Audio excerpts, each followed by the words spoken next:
Welcome into NFL Kickoff Live. It's the best hour of football talk every single Friday. We'll go around the NFL, talk about every team and every game, and we'll get you local insight that you can't get anywhere else but right here at Locked On. I'm your host, Tanitra Batiste. Alongside me are Jarvis Davis and Kyle Krabs. And guys, we're going to go straight to Thursday night football. The Jacksonville Jaguars started strong against the New Orleans Saints, but were not able to put them away until the last minute of the game, literally the last minute.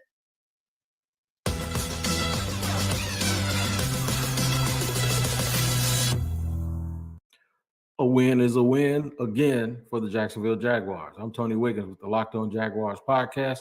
We're at your team every day. Unbelievable that the Jacksonville Jaguars hold on to win 31-24 versus the New Orleans Saints in the Big Easy. In a game, the Jaguars dominated early, but just didn't score enough points to pull away and made enough mistakes that allowed the Saints to hang around and stay in the game. Trevor Lawrence started out very hot, ironically ran the ball extremely well, even though he was banged up. But at the end of the day, the hero was Christian Kirk in the second half, and second-year player Monteric Brown, we call him Buster at corner. He played very well and had some key plays down the stretch, including the final play of the game for the New Orleans Saints. The Jaguars hold on to win 31-24. It's on to Pittsburgh. A win is a win, and they'll take it. Check me out on Locked On Jaguars every single day. Another disappointing and disheartening loss for the New Orleans Saints that has a lot to do with their offensive inconsistencies. I'm Ross Jackson, host of the Locked On Saints podcast. New Orleans Saints dropping their fourth game of the season here to the Jacksonville Jaguars. And the story comes to another slow start on the offensive side. Well, the Jacksonville Jaguars were cooking in the first half. The New Orleans Saints offense operated well within the 20s, within the 30s, getting in the Jacksonville territory 5 times and coming up with only 6 points to show for it in the first half. That cannot be what the New Orleans Saints are or try to be throughout the remainder of this season. And maybe it's time to start talking about some play caller and some big time offensive changes in the process. If you want to know more about what those changes could look like, head over to the Locked On Saints podcast, part of Locked On Podcast Network, your team every day.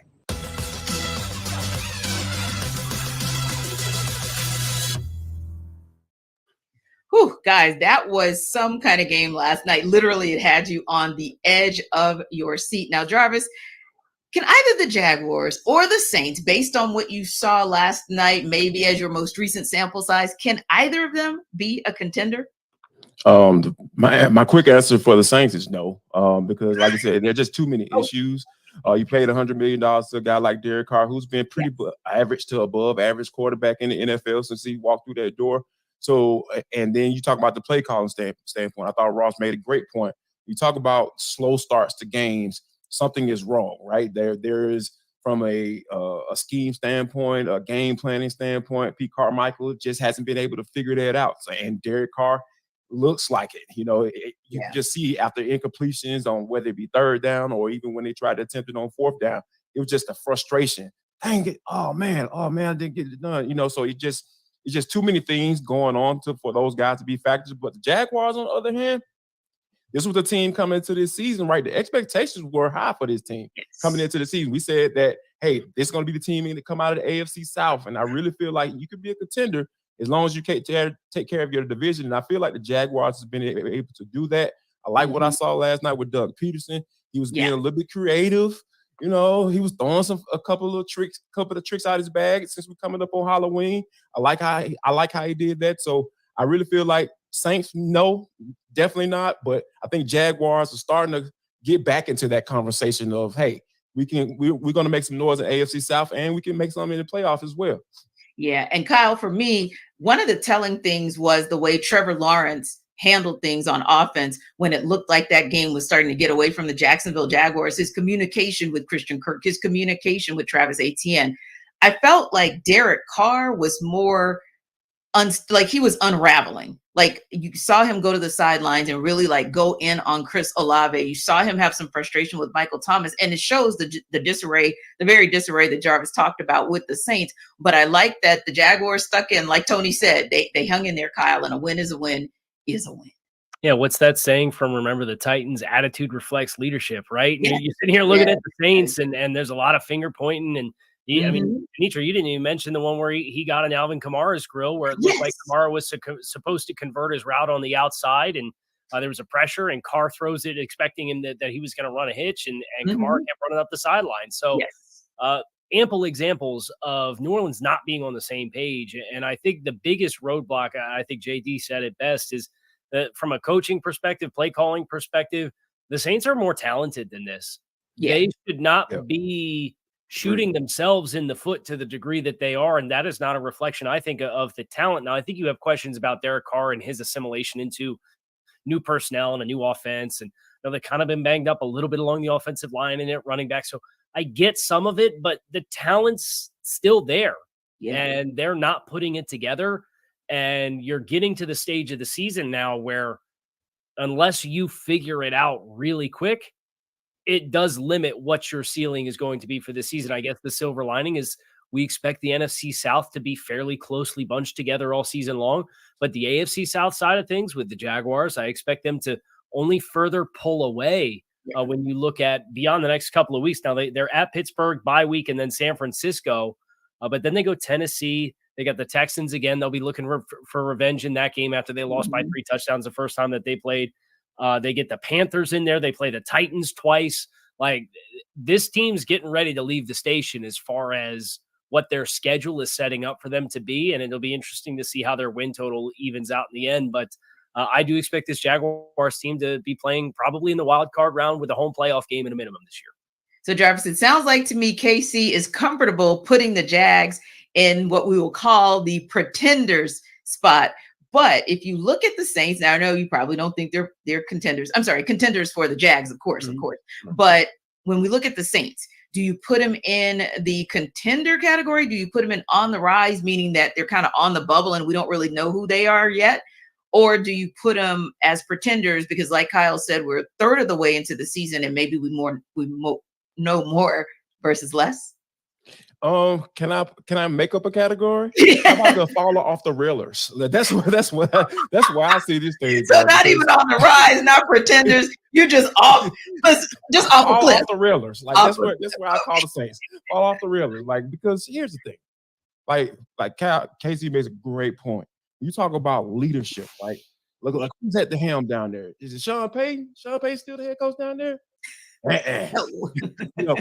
As much as I despise Sean Payton, just as a human being, like, he is a heck of a coach. And I think that, his leadership that he had for that team and how he ran things down there, it's sorely missing. It's sorely missing right now because you have a guy, Dennis Allen, who has never really proved himself to be a head coach.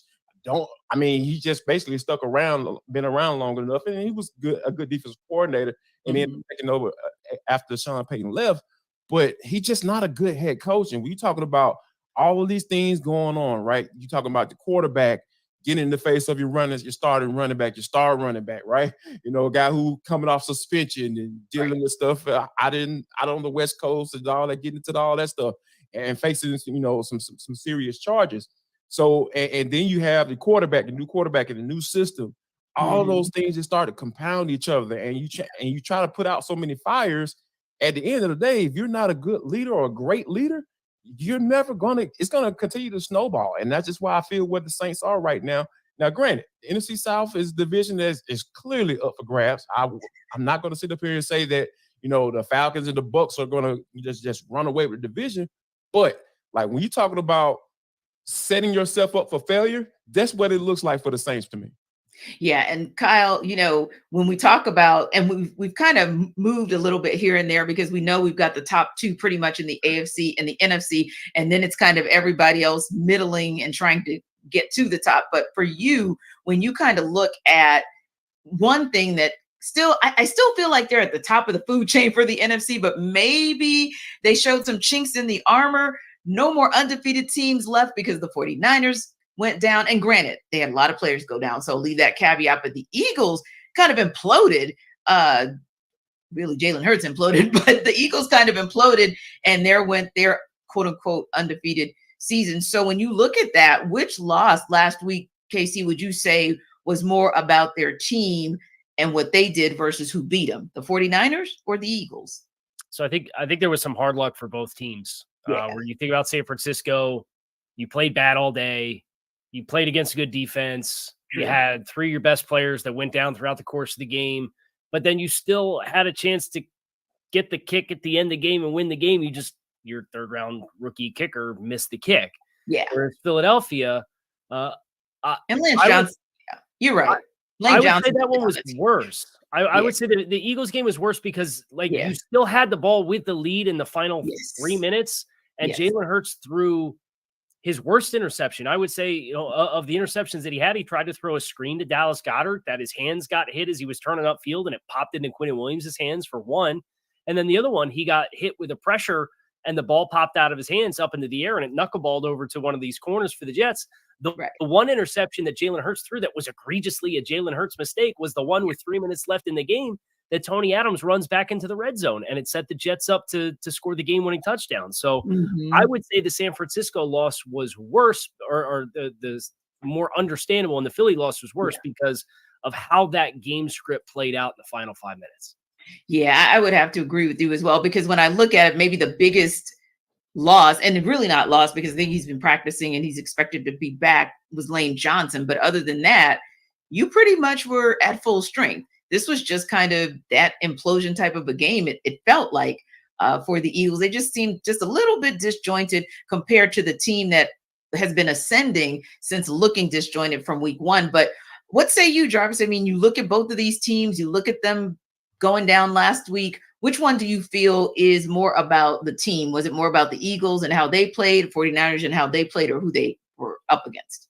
I think it's more so what they were up against, because I really like the San Francisco 49ers look invincible this year, right? Like, they've been putting up points and they've just been dominating up front, and then they go out and go get a guy like Randy Gregory, and he get his first sack, since being, traded from the Broncos. It's just, and I think I found it interesting that both teams went up against like pretty high level defense. I'm going to go out on a limb and say Cleveland is elite defense. It took an elite defense for San Francisco to get their first loss of the season. I think that stands out to me a little bit more, because the Philadelphia Eagles, let's just be honest, y'all, they've been playing with fire the entire season. You know what I'm saying? So it's just been like they've been barely squeaking by, because our guy Hugh Douglas been trying to calm all Philadelphia fans' nerves up there in Philadelphia, because they've been going crazy, but they've been finding ways to win. They just weren't able to do that this particular weekend. Like you said,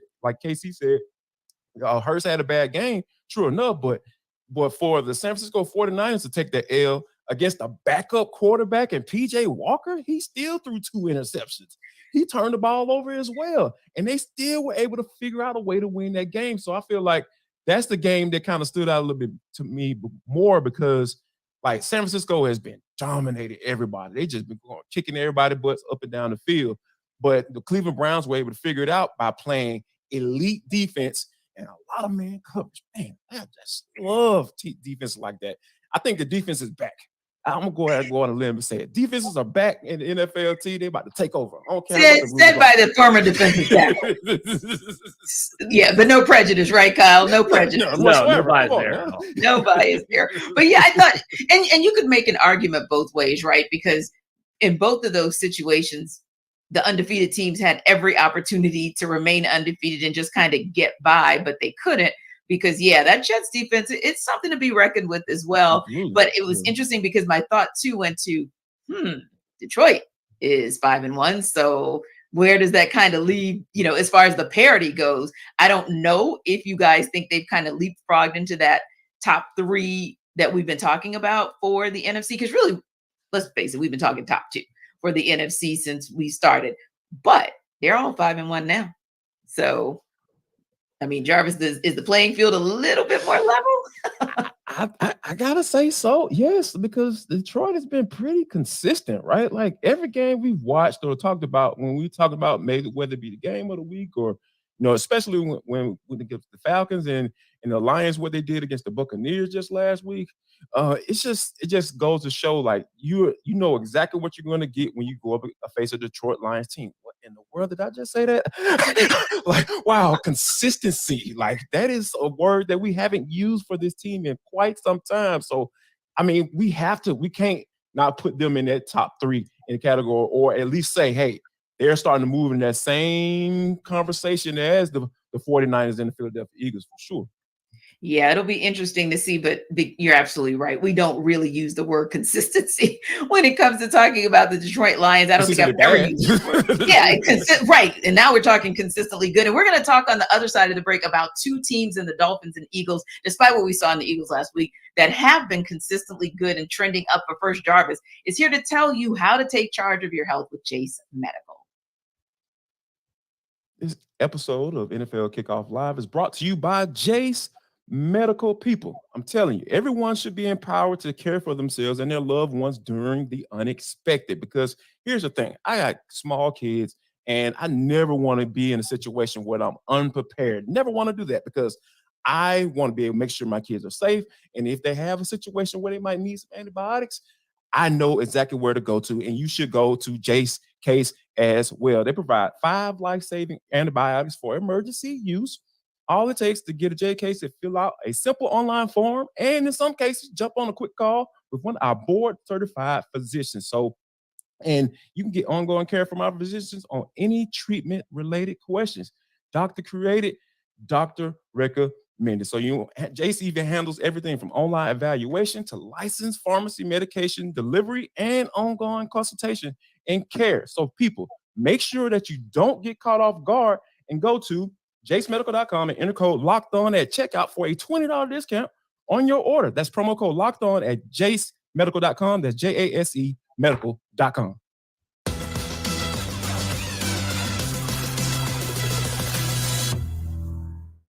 Oh, yeah, we got a big showdown coming up this weekend between the Dolphins and the Eagles. And we talked ahead of the break about those upper echelon teams over on the NFC side. But Kyle, Miami is right up there in that conversation on the AFC side. Of course, they, along with Kansas City, are both 5-1, and Jacksonville Jaguars are kind of right there, sneakily good at 5-2.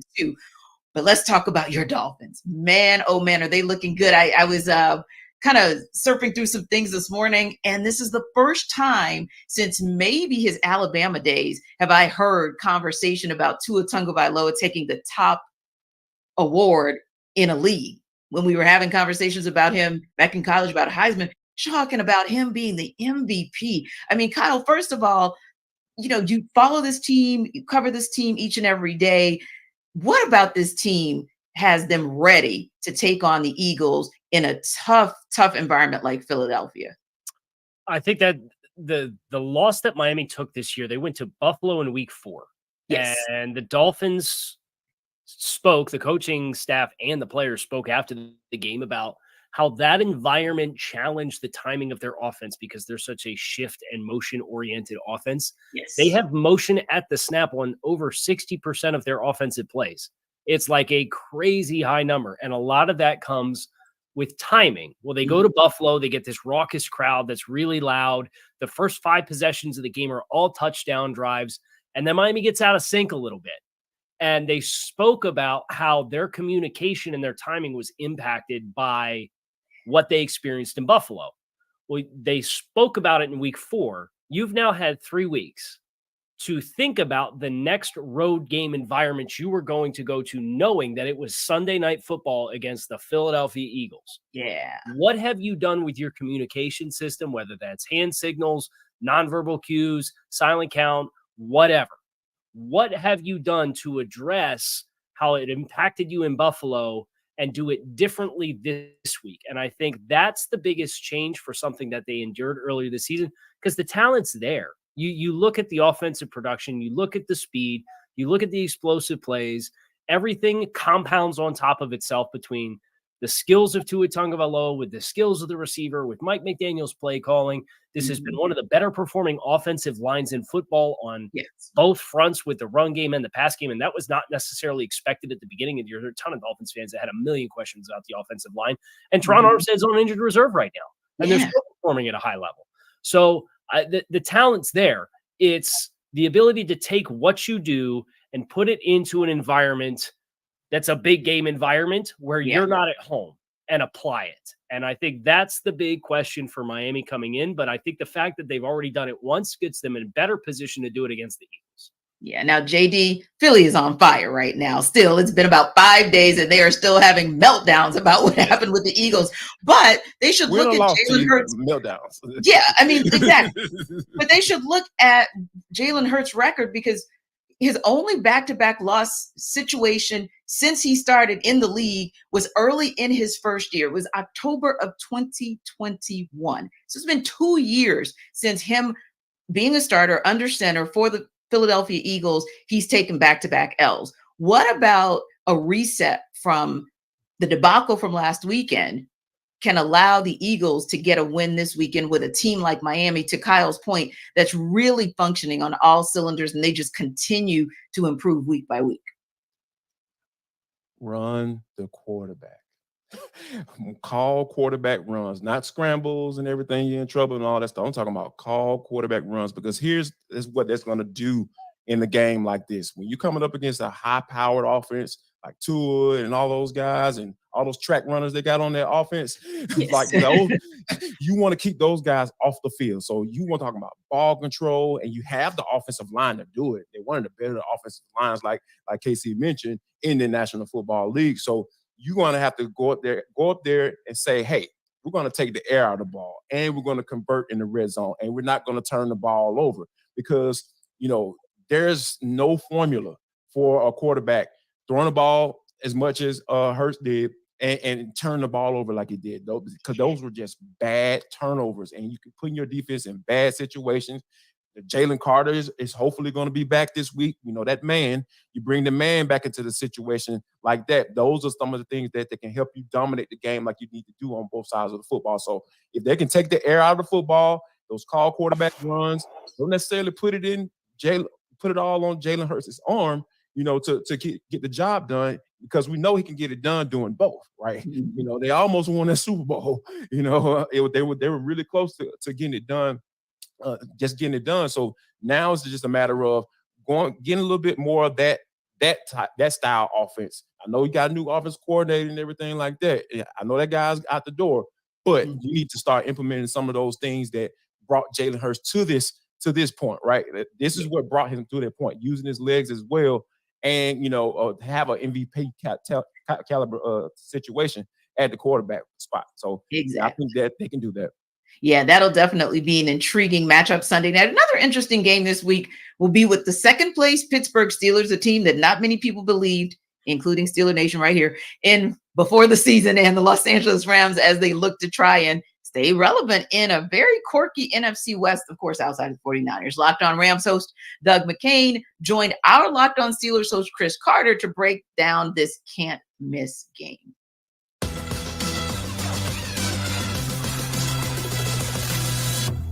When they're able to put together a game plan, they limit guys. If you go back to the last time they played the Rams, and that was when they had backup quarterbacks in the year 2019, when they didn't have, they had Mason Rudolph starting that game because Ben Roethlisberger was out for the season that year. You go back to that game, Cooper Kupp held to 0 yards in that game.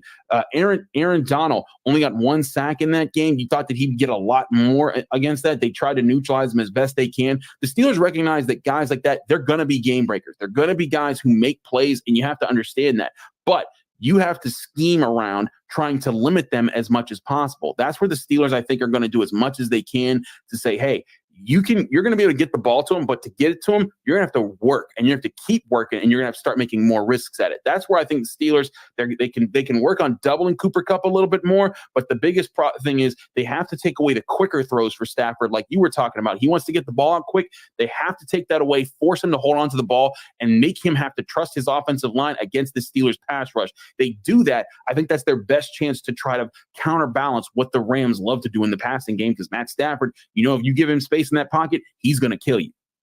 100%. I think it's absolutely one of the biggest keys. When we look back on Monday, we evaluate this game is, did they get the ball out quick? Did you run enough to keep that Steelers defense honest? If you do those two things, then you give you a chance to have some balance. You have to have some semblance of a running game in this one, because if you have the offense relying too much on explosives, it could be a miserable day for Matthew Stafford getting to the quarterback. So I'm definitely looking at that one. Also, Christopher, I have to point out this, and it pains me to say this, of course. Shout out to the Ramley, big Rams fan here, but Steelers in town, there's going to be a lot of terrible towels. They might be selling the terrible towels at the Rams concessions during this one, okay? So it's going to be a factor. You're probably going to see over 50% Steelers fans. Don't doubt that, but I still think this game is really up in the air. I think you look at the Rams offense, the momentum they built, the defense that has been surprisingly close to league average. They've been good in a lot of different categories that can neutralize this Steelers offense, averaging 15.8 points per game. I think this one is going to be a lower scoring affair. I don't anticipate them lighting up the scoreboard. I don't know if you throw out predictions on your show for the predictions episode for the crossover, but I got the Rams winning this one 24-17. I usually hold off my predictions for Friday because I try to build up suspense to what my picks will be. But I will say, I think this is going to be a very close contest. I think both teams are still fighting to be the other teams that they want to be by the end of the season. And I think that the Rams, their strength in the passing game, it hits right at the Steelers' weakness as far as covering right now. But I also think the Steelers' strength as far as getting after the quarterback hits with the Rams' weakness as far as protecting the quarterback. And that's where I'm just not 100% sure just yet is where I fall in this prediction. But to your point about, the Steelers fans being there, people need to understand. I think people in Pittsburgh have come to know this, but people naturally don't understand. Steelers fans aren't traveling. They're just everywhere.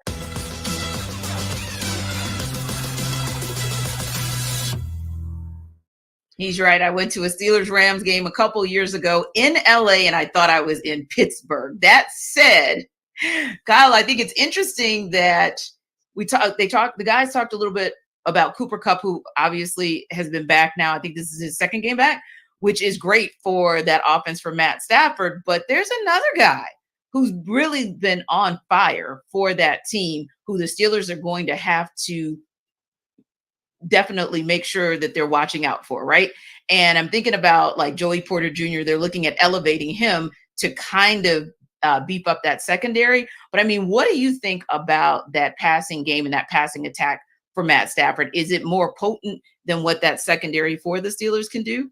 Yeah, If the Steelers are going to have success defending the Rams passing game, I think you do need more contributions from Joey Porter and banking on that youth and the potential and how he was widely regarded as a first-round prospect that just barely slipped out of the first round.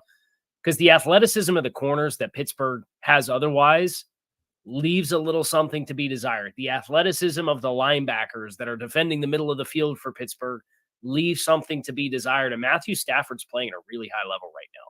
Yeah. So Stafford throwing the ball to Puka Nacua, having Cooper Kupp back, that combo of guys, regardless of what other injuries the Rams have on the offensive side of the ball, with Kyron Williams being banged up, I don't think it matters because I look at Pittsburgh's back seven, and yeah, you've got Minkah Fitzpatrick back there, but you need somebody to help you change the math and be able to send confidently extra attention towards one of the other receivers. And if it's not going to be Joey Porter that steps up and provides that for them, I don't know that they have the horses to do it. Yeah. And Jarvis, when we talked a little bit earlier about Dolphins Eagles, one of the things that you mentioned that would be in the Eagles' favor is time of possession. And with a guy like Matt Stafford having rhythm in that passing game, you kind of want to keep him off the field as well. But if you keep him off the field, Steelers, then what are you guys going to do? Like, what is Kenny Pickett going to do? George Pickens has kind of been Captain Saver for Kenny Pickett, but he's got to step up the level of his play, and they've got to see more from their run game, from their 1-2 punch. If they're, Najee Harris, Jaylen Warren, they've got to see more from that 1-2 punch, I think, if they're going to have an opportunity to get this win. But what do you think is their best path to a win? It's going to have to be getting your Najee Harris more involved because he hasn't rushed for a touchdown this year. Right. And it seems like Jaylen Warren is kind of taking over that whole lead back situation, especially when you talk about what he can do in the passing game from that standpoint. So, yeah, it's like the Steelers offense we've been talking about on this show, ever since we started this bad boy, about how the weirdness of this offense, because they have weapons. Obviously Deontay Johnson goes down. I think he's in the practice window right now, so we'll see whether or not he's going to be able to return. But you still have guys. You got George Pickens, you got Freiermuth, you got Jalen Warren, you got Najee Harris. They have weapons to work with. It just seems like they just can't quite figure it out. And I think that, they're going to have to, simplify this thing a little bit. I feel start running the football, get back to some of that old school Steeler Nation type offense, running the football and play action and finding your tight end, because like you said, that's what you have. You might not have your other game breaking wide receiver and Deontay Johnson, but you do have a guy in Freiermuth that you can hit on those intermediate routes. You do have a running back you can pass to out of the backfield and start working some screens and simplify, getting Kenny Pickett in a rhythm, because that quarterback class is not looking good right now. You're talking about Desmond Ridder, Malik Willis, and Kenny Pickett, which was supposed to be the second coming of the greatest class. So quite interesting to see what they're going to do. And you're absolutely right, Najee Harris. They've got to get him more involved. And to your point, not just in the run game, but he is a pass catcher. So take advantage of the pass catcher that you have. Now, when we come back, we're going to chop it up more about some contenders in a minute. But first, Jarvis is here to tell you guys about FanDuel. Guys, I'm going to let you know that this episode of the NFL Kickoff Live show is brought to you by FanDuel. Snap into the action this NFL season with FanDuel, America's #1 sports book. Right now, new customers, all the people who haven't gone to FanDuel, you've been just trying to figure out how you can make some more money. How about this? Go to FanDuel.com right now. And all you got to do is drop $5. That's it. 1, 2, 3, 4, 5. $5, and you're going to get $200 in bonus bets, guaranteed, when you place a $5 bet. And guess what? You can do with those bonus bets. What can you do, Jarvis? You can use those to put money on the spreads, player props, over-unders, and much, much more. I'm telling you guys, the FanDuel app is super safe. It's easy to use. You got to worry about anybody getting information or anything to that knowledge, right? So here's the website is FanDuel.com/lockedon. That's FanDuel.com/lockedon. LOCKEDON. FanDuel. It is the official sportsbook betting partner of the NFL. Now, guys, we talked a little bit about the Dolphins and Eagles earlier in the show. Kyle gave his perspective. Jarvis, you chimed in as well. But what about the Eagles? So we're going to talk a little bit more about that. The FanDuel line is 2.5 in favor of Philly. Will the Eagles be able to cover that? Here to sell us why is Locked On Eagles host Gino Camilleri. Gino Camilleri here from the Locked On Eagles podcast, here to sell you why on the Philadelphia Eagles and why they're going to cover the 2.5-point spread against the Miami Dolphins on Sunday Night Football. Well, first, it's a Sunday Night Football game. That means America's going to be tuned in. That means Vegas is going to be very honed in on this one. Usually these primetime games, that number, it's there for a reason. 2.5 points. What comes into play? A field goal. An end-of-the-game field goal seems what might likely be the reason why the Eagles win this football game. It could be a boat race a majority of the time. We know Miami can put up a ton of points. But can the Philadelphia Eagles and their run offense that at time has choked away the clock get back to what they do best and control the football? The reason I say the Eagles can cover this spread is if it comes down to a field goal at the end of the game in a tied game scenario and the Eagles have the ball with, let's say, anywhere of 6 minutes and above, the Eagles have shown that they can run that clock out and get it into a situation where they can come home and win this football game. But why do I say the run game can be this effective? Well, if you look at Miami, currently they have the 25th ranked DVOA defense when it comes to the rush, 22nd against the pass. The Eagles are going to have to restrict Miami when it comes to the amount of possessions that they have. I'm going to ride with the over. I think a lot of points are scored, but I also think this game is very close. The over is at 51.5. That means that a team is going to have to score 27. Another one is going to have to score 26. Let's say the Eagles can win this one 30-27. The Eagles win. You're going to cover that 2.5. And I think it comes at the hands of the Eagles possessing the clock, controlling the run game, and winning where it matters in the trenches. I'm Gino Camilleri. Join us all 5 days each and every week over at Locked On. Kyle, you riding with Gino that Philly will be able to cover? No. Now, I'm just gonna play devil's advocate. I think the pathways for Philadelphia to win the game are there, and I think Gino's absolutely right about Philadelphia. Was really surprised that they called 45, even more than 45 dropbacks last week versus just 20 rushes is what they ended up with, and some of those were Jalen Hurts scrambles in a game that they led the entire time. So it was kind of a weird script for them last week. But nevertheless, just to play devil's advocate. That Dolphins rush defense gets hammered because they gave up 233 yards against the Chargers in week 1. They're averaging 90 yards a rush allowed team yards in the 5 games since. So that has been something where you have seen some improvement. Carolina kind of got them on their heels in the first quarter of this past game, but they were down 14-0 and then still buckled down and had a strong performance against the run for the totality of the game. So I think Miami's rush defense, while I know the efficiencies and DVOA and yards per carry, it doesn't look great, but it's because the Chargers put up 233 on them in week 1. I think that you've seen some improvement there, and I think Jalen Hurts is going to have to win this game if the Eagles are going to win this game. Well, Jarvis, I got to tell you that I cannot wait because that was such a reaction from Kyle. I can't wait to hear your reaction about the Packers and Giants. The Green Bay Packers find themselves road favorites this week as they face an embarrassing Denver Broncos team. The FanDuel line on this one is only 1.5 here to sell us why we should be taking Green Bay as Locked On Packers host Peter Bukowski. The Green Bay Packers are going to cover the 1.5 point spread at FanDuel. Let me tell you why. I'm Peter Bukowski, host of Locked On Packers. And does the number 70 mean anything to you?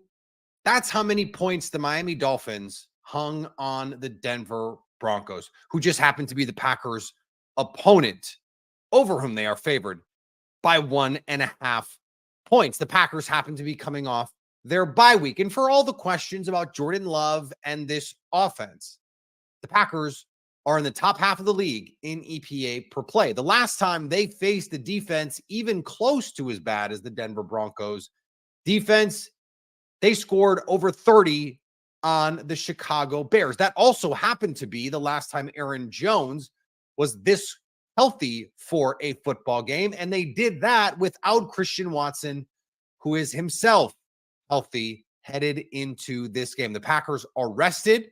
They are getting their top playmakers back, and they are facing a historically bad defense. That is what this Denver Broncos team is. Historically bad. Oh, and the offense couldn't even get to 95 passing yards last week against the Kansas City Chiefs. The Packers cover 1.5. All right, Jarvis. Peter told us how he really felt, so I'm going to ask you, how do you really feel? I think that 1.5 is a lock. What's the strength? What is it? Super lock, a 7 lock, a 8 lock? Oh, yeah. Lock, whatever it is. Right. Level 1 lock. That's right. That's right. Yeah, whatever it is, say, hey, yeah, they're going to cover this squad. I promise you they're going to cover it because, like, Jordan Love is kind of been exposed in these last few games, guys. Like, the offensive line hasn't protected well. He's been sacked 8 times, in the last 3 games, and he's turned the ball over. He had 6 interceptions and a fumble. So it's just been kind of spiraling a little bit. So when you talk about being able to get a guy like Christian Watson back, we know what he was able to do last year. And as far as production goes with Aaron Rodgers. So we know his capabilities. You got Romeo Doubs that can, get the job done as well. So I think that when you have a situation where your young quarterback is struggling, hey, you get back to the basics. I hate to try to take offenses back to 1999 and the early 2000s, but that's what it is. When you have a young quarterback who's struggling, you're struggling in protection and being able to do that, I really feel like you get back to the basics because we've seen Jordan Love have some success, right? In that first 2 games against the Falcons, you had those 6 touchdowns and no interceptions. He played clean, right? But I think that now you kind of get back into it, get him in some similar plays where he had some success and make sure they're able to, do that. So I think that if they do those things, I think they're definitely covering this game. Now, Jarvis, you can't say the 99 in the 2000s and think that I will not catch that. But anyway, Kyle, when we talk about this team, I've been listening to 400 Degrees. You just caught it like it's 2 seconds late. It's been in my brain the past couple of days. So. Work with me, Jarvis. Work with me. But anyway, Kyle, I think you're working with me. I think you're probably a few minutes ahead of him. So I'm going to ask you this question. In all honesty, and it's kind of weird because you were thinking of when the Green Bay Packers kind of made it clear that they were ready to part ways with Aaron Rodgers, that Jordan Love was ready to really take over the reins and at least help them to kind of get back to some semblance of glory. But what do you make of his performance thus far this season? I don't envy Jordan Love for having to step in for Aaron Rodgers. I don't envy Jordan Love for having an offensive line that's now has David Bakhtiari out for the year. Again, that's one of the best left tackles in football.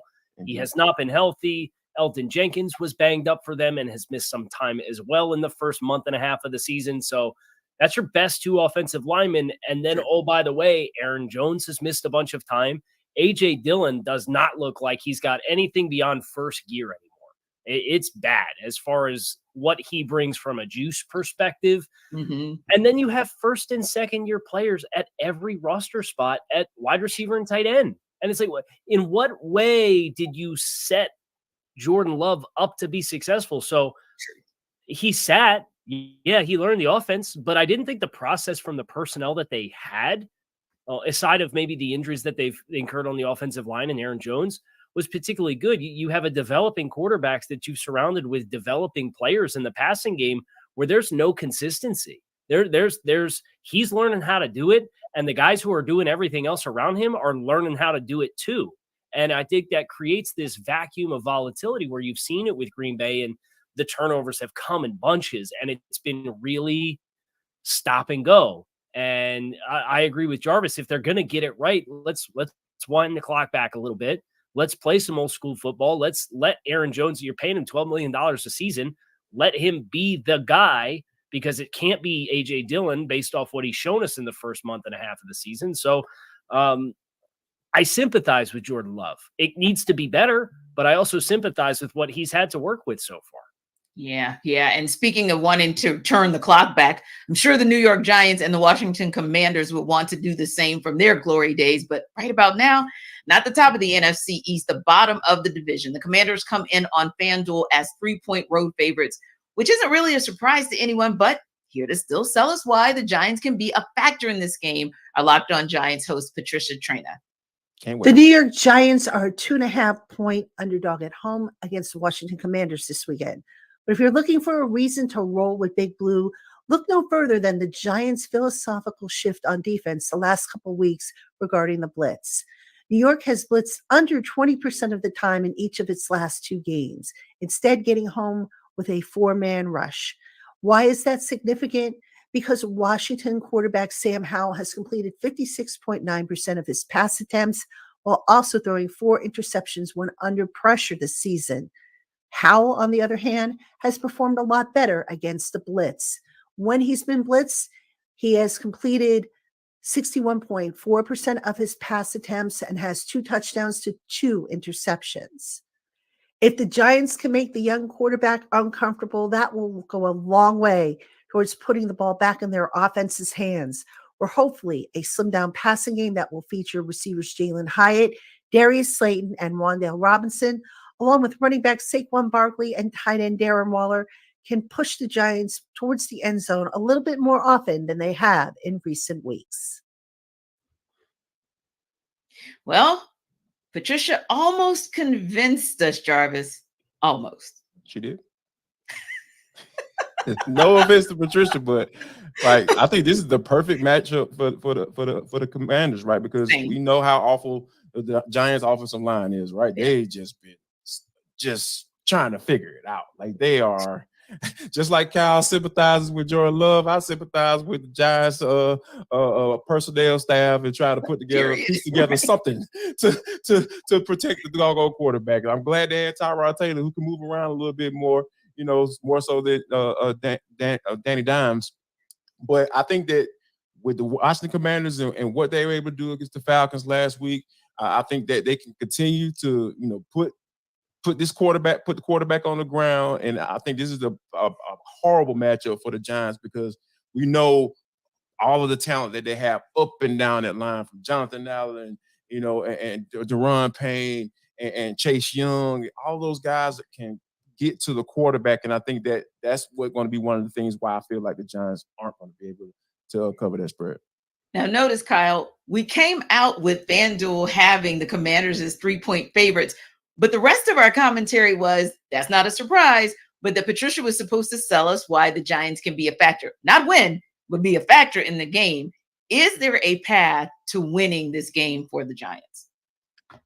I think so. I think it involves bottling the inspired effort that the defense had last week against the Buffalo Bills. And there were some storylines in that between Brian Daboll playing against his old team and Tyrod Taylor, and he used to quarterback the Buffalo Bills and got them to the playoffs, and then they cast him out. And I think there's certainly some emotional factors that played into why the Giants played as well as they did. But the crazy stat that I have for this game is that Giants quarterbacks have been sacked 33 times so far this season. And that's still less than the amount of times that Sam Howell has been sacked this season. Sam Howell's been sacked 34 times. 4 times, yeah. This season. It's so crazy. It's just the offensive line. So when nobody can block, I think it does kind of create this chaos vacuum where it's a one bounce of the ball, right? One strip sack of Sam Howell that the Giants can run back for a touchdown. That might be all you need if the Giants are going to have success with Wink Martindale and they are going to disrupt Sam Howell and prevent any kind of sustained movement of the football. It could be that kind of game. And if the Giants are going to win, I think it has to be that kind of game where they don't shoot themselves in the foot, but they take advantage of spotty pass protection for Washington and what they provide. And Howell likes to hold the ball and try and push it downfield and make things happen. And if you could be opportunistic in those instances, I think that is your pathway for the Giants to cover 3. Indeed. And I'm sure all of our executive producers hope that path actually comes to fruition. Now, when we come back, we're going to talk a little bit about some more bottom dwellers, but we're going to end on a high note, giving you some predictions for some of our biggest games. But before we do that, Jarvis is going to tell you a little bit about Prize Picks.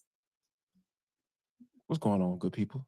Jarvis Davis here for Prize Picks. This episode of NFL Kickoff Live is brought to you by Prize Picks. Prize Picks is the most fun I've had, winning up to 25 times my money this football season. I'm telling y'all, you need to get in on this. You just select 2 or more players, pick more or less on the projected stats, and place your entry. It's just that simple, guys.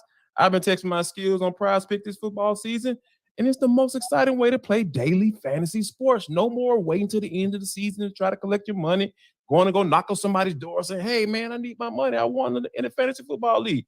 Daily fantasy sports is made easy by Prize Picks, guys. You can turn $10 into $250 with just a few taps. That's it.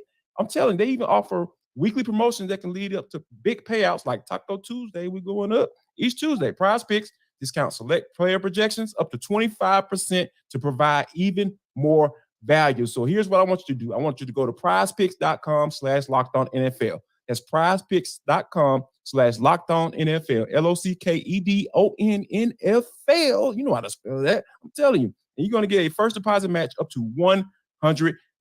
Prize Picks, daily fantasy sports made easy. You know, we talk about fantasy, right? And the fact that if you're going with Prize Picks, that's a good look for you. And the fact that we are a little less than 2 weeks away from the trade deadline for the NFL, talking about movement across the leagues. Now, it's a good time to look to upgrade your fantasy roster, maybe see some movement in your league as well. You might have some gems that could help you get more value in a trade. So what players should we be selling high in fantasy this week? Locked On Fantasy host Michelle Majuk is here to tell you how.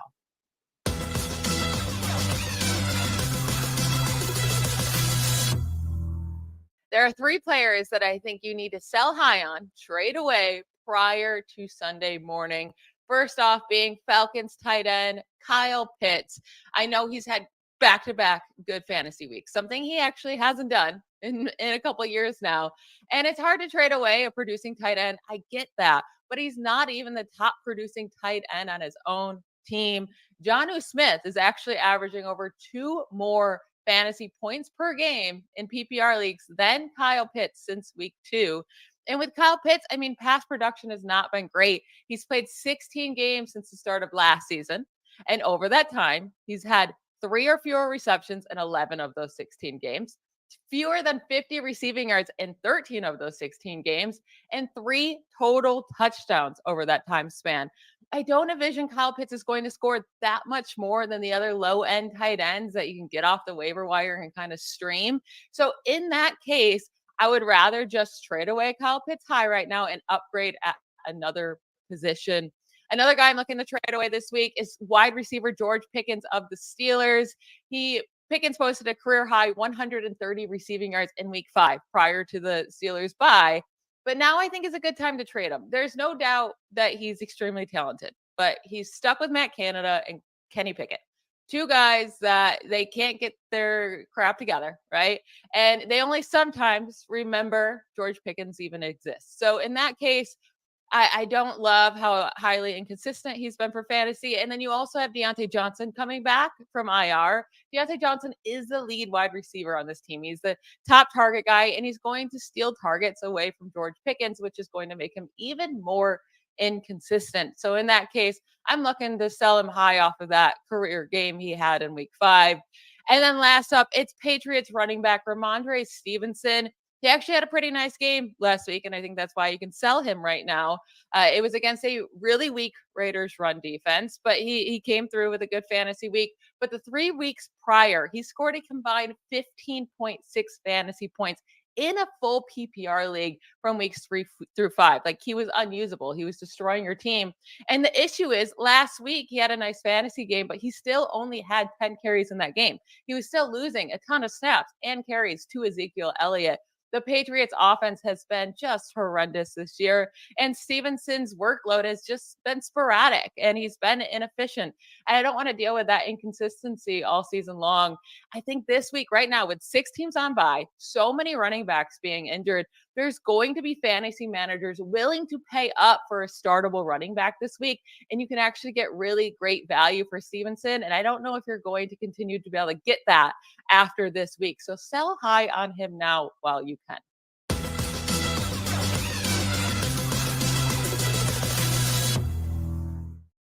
Trade Kyle Pitts. Jarvis, trade Kyle Pitts in your fantasy. No, that's finally starting to get some type of rhythm. So Yeah. I think that Kyle Pitts is a guy that I would hold on to, because here's the thing. When we think about, we've had so many conversations about ad nauseum about what Kyle Pitts should be bringing to the table on a weekly basis on Sundays at 1:00 at Mercedes-Benz Stadium, whether they're out on the road as well. So, and I think that Desmond Ridder is finally starting to come around as far as like, okay, now I'm finding my guy. Now that he's lining up in line and he's lining up in that slot, I can get him the ball, and Arthur Smith is able to, scheme up, some good plays for him so he can get him the football. And I think that, last week he was able to get into the end zone, and he was actually lined up on the outside on that particular play and beat double coverage. So yeah, I would hold off on trading Kyle Pitts if I'm sitting there with him, because like I know you had to be patient because I had him last year, and I'm just like, I don't know about this one. So, but yeah, I will hold on to Kyle Pitts for now. Now, Kyle, another one that had me kind of scratching my head, trade George Pickens. And I can definitely hear Michelle's rationale, because Deontay Johnson is essentially, well, they're kind of 1A and 1B, just to be honest, when he's in. But Deontay Johnson, Deontay is not a threat yet because he's coming back if he actually gets to play. So I don't know if it's the time. Do you think it's the time to trade George Pickens? I think there's maybe a nice opportunity to cash out high long term. If you feel like, well, and now Pat Freiermuth's banged up, and it sounds like he's going to miss a little bit of time. So you've got Deontay coming back, and Pat's going out, and Jarvis is talking about how we need to get Najee Harris more involved to fix the offense and play more sustainable football, which I generally agree with. So you're looking at George. He's got over 400 yards from scrimmage, and I think that's like far and away the highest on the Pittsburgh offense thus far. If they are going to find balance at some point this season, maybe this is kind of the opening of that window to cash out high there, if you think that's the case. But I actually really agree with Michelle on Ramondre Stevenson. And if you're looking to cut your losses, you might not be able to sell high here, But they got the Bills and the Dolphins the next 2 weeks at 1-5 already. He's logged his 2 lowest carry totals of the season the last 2 weeks with 8 and 10 carries respectively. He's averaging they're averaging as a team less than 3.5 yards per carry. And then you look at what they have down the stretch when you think about playoff time, and they play the Bills, the Jets, and the Chiefs in a 4-week stretch at the end of the season too. So yeah, I'd be selling on Ramondre Stevenson, whatever you can get. I'd probably be trying to get it at this stage for him. Yeah, he's the one I agree with Jarvis as well, that I think it would be a good look to go ahead and trade Ramondre at this point. What do you think, Jarvis? Yeah, I actually have him on one of my fantasy teams. So, I'm kind of trying to figure this thing out. So, yeah, I think Michelle sold me. I'm sold on that because here's the thing. That offense is bad. Like, you don't know what you're going to get from on a weekend we got basis. On a New England Patriots coach team. Excuse me. I think there is something there that we have to understand, like what's going on in there, and you kind of got to look at the whole landscape. I understand the whole digging into the numbers and all that stuff, but look at it from a long-term standpoint. Okay, does Ramondre Stevenson going to give me the best chance to win my game on a weekly basis? And if you kind of having the foresight to say, you know what, let me see what I can get for him coming off of a good performance against the Raiders. So, yeah, I think that's an excellent idea. And I might actually try to reach out to some folks to see if I can trade him on my squad. Thanks, I see. So I'm going to challenge you guys, right? Because we said we were going to end the show on a positive note. So somehow we're going to find a silver lining. And I don't mean that like I'm slanting in the direction of the Raiders, but we're going to find a silver lining in this upcoming game where there's no Jimmy G. There's no Justin Fields. We just got the notification Fields is officially out for this game. Raiders and Bears are playing with Brian Hoyer and Tyson Bagent, respectively. Kyle, of a game could it be, or do you see anything that gives you some hope that this could be a good game? This is one of the games that makes me really thankful that I'm a draftnik and I do the college scouting all year long, because Tyson Bagent at quarterback for the Bears, really fun story, played in the PSAC. And if you don't know what the PSAC is, it's like the Pennsylvania State Athletic Conference. And Casey. Like Kutztown and Pittsburgh and Westchester, and Tyson Bagent played in that level of competition, and he went to the Senior Bowl this past winter and really made an impression. He's a really fun story. He's had some really bright flashes on tape. He had some bright moments at the Senior Bowl. I had a chance to talk to him down there in Mobile, and I was impressed with his football IQ and just how well he grasped the game for coming from that level of competition. So my silver lining is this is a player with a fascinating story that has a really cool opportunity to do something with it in the midst of what is looking like a sunk season in Chicago. Yeah. And I'm excited to see what he does with it. And we'll see what kind of production that leads to. I don't know my expectations as a whole for Chicago offensively are particularly high, but I'm rooting for Tyson to have a good performance just because he's somebody who kind of embodies the pathway that a lot of players, not your household names that everybody knows or are on billboards, but a lot of players and the journey that they take to try to achieve their league dreams and live in and play in the NFL. That's the Tyson Bagent story. So I'm excited for it. Yeah. And, the wily veteran, Jarvis, will be there for the Raiders in place of Jimmy G. Any silver lining there, maybe too? I mean, maybe or another silver lining. I guess maybe Tyson Bagent can strive to be Brian Hoyer. If he can say, hey, I was like Brian, I had a Brian Hoyer type of career, I think Tyson Bagent would be doing well for himself, because we know he's come in different situations and played really well. And so, I mean, that's what you expect. So I think that, Brian Hoyer may be looking at, on the other side of the field saying, hey, I remember when I was that kid, nobody knew who I was. And I'm coming in, and having a good, being able to come in and have a solid NFL career. And I think that's what all Tyson strives to have. And like I said, if he can have a career like Brian Hoyer has had, yeah, he'd be doing well for himself. Tanitra, I got your silver lining for the Raiders. Okay, let's go for it. Josh Jacobs is going to average more than 4 yards per carry for the first time this season against that Bears rushing defense with those young guys on that defensive line. Jacobs obviously won the rushing title last year. Right. His high watermark for yards per carry this season is 3.6 in a game. He's going to get over 4 this week. So if you're a Josh Jacobs fantasy owner, to kind of tie everything back together, there's your silver lining. That might be a good look. That definitely might be a good look. And, Jarvis, Devontae Adams had some words, some very, very strong words this week about what his expectations are. So sometimes, as you know, as a former player, you hear from that player and it makes a world of difference in terms of how you approach the game. So, yeah, give him the football. I mean, I think that's all he was saying. Like, hey, give me the rock, and I know we're going to win some, continue to win some games. That's it. Yeah. And that's what I think as well. It was just really sort of one of those calls. And I think, Kyle, you mentioned it earlier. It was the staff for the Miami Dolphins, but it was also the players for the Miami Dolphins. And sometimes you hear those players and it makes a world of difference. So we will definitely have our eyes on some big games this weekend. Know you guys will have your eyes on it too. As always, thank you guys for stopping by NFL Kickoff Live, and we will see you on the Locked On Podcast Network next week.